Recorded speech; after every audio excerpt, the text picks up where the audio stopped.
नाज़रीन खबर शामिल कयूं था घोटकी खां अब्दुल खालिक कोराई। घोटकी शहर में हुसैन बेली रोड बगोवाह जे नेशनल प्रेस क्लब जे उहदेदारनि जो दौरो। वाह जे केतिरे ई अरसे खां खोटाई न थियण करे गैर फ़ाल बणियो। इंतज़ामिया जी खोटाई नाले मात्र कागज़नि ताईं महदूद। इलाक़े वासियुनि जो इंतज़ामिया ख़िलाफ़ शहरी सरापा एहतजाज। तफ़सील मूजिब घोटकी बगोवाह जे केतिरे ई अरसे खां खोटाई न थी सघी। करोड़ों रुपयनि जी करप्शन आहे। सफ़ाई न हुजण करे गंदे पाणी ऐं किचिरे सां भरियल बगोवाह जे करे केतिरनि ई बीमारियुनि मुंहुं कढियो। मलेरिया, गैस्ट्रो, चमड़े जूं बीमारियूं तमामु वधियूं। इंतज़ामिया जो चवणु आहे त Ghotki city main chowk, national bank, Ghotki एवरी रोड, शमशाद आबाद जी खोटाई कई वई आहे, पर किथे बि खोटाई नज़र नथी अचे। शहर जो चवणु आहे त बगीवाह जी खोटाई जी करप्शन खे वाइको कयो वञे, जीअं आवाम मुख़्तलिफ़ बीमारियुनि खां बची उन मां फ़ाइदो वठे, वाह जी ख़ूबसूरती मां लुत्फ़ अंदोज़ थी सघे।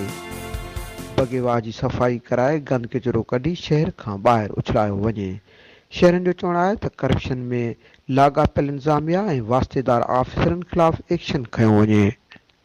तव्हां आया आहियो ऐं हीउ नालो जेको आहे बगोवाह जंहिंखे सॾियो वञे थो, हिन में सॼी घोटकी जो नेकाल जो सिस्टम आहे ऐं हीउ हिकु मेन शहर सॼे शहर मां विचां क्रॉस करे थो पियो, जंहिंमें तव्हां ॾिसी सघो था त कुझु टाइम पहिरियां उहा जॾहिं घाटी बि थी ऐं उहो सॼो कचिरो, हिन जो निज़ाम एतिरो त नाक़िस आहे जो इहो सॼो कचिरो ॿाहिरि कढणु बजा इन्हनि उहो रोड ते ॿाहिरि कढी करे बगेवाह मां कढी रोड ते उछले छॾियो। इन मां ईअं थियो उन्हनि रोड ते, उहो अञा ताईं उहो रोड सां तव्हां ॾिसी सघो था त ॿाहिरां उहो सॼो पियो आहे ऐं माण्हुनि खे वॾी दुश्वारी थी वई आहे। सिर्फ़ु बगेवाह जी ॻाल्हि न आहे, घोटकी में जेकॾहिं ॾिठो वञे त हर हिसाब सां कबाड़ो लॻो पियो आहे। हीअ रोड हुसैन बेली रोड बगेवाह जी पुल जी लोकेशन आहे। हीअ जेके पाइप लाइन वॾे ख़र्चे सां जेको आहे सो विछाई वई हुई, हिन खे फाटे तक़रीबन 2 खां 3 महीना थिया आहिनि।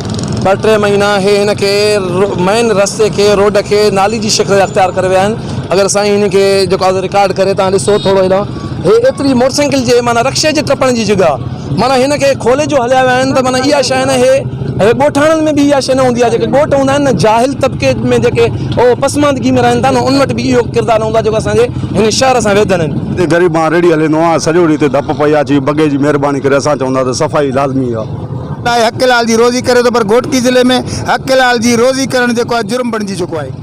हा बसि रोज़ी चवंदा सर।